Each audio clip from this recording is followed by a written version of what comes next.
Hello friends, welcome back to the new video. In this video guys, we are going to talk about how to off auto rotate screen in our Realme phone. Guys, you want to off your auto rotate screen, so as you can off it. And guys, now let's see how to off auto rotate screen in our Realme phone. In this video guys, I will show you. So friends, first of all, open your phone setting to off your auto rotate. Then guys, display and brightness setting.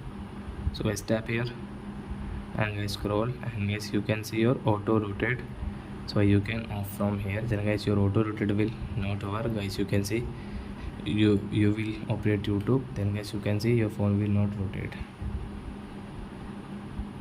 So I hope friends you have understood how to off auto rotate in our Realme phone. So that's it guys, thanks for watching.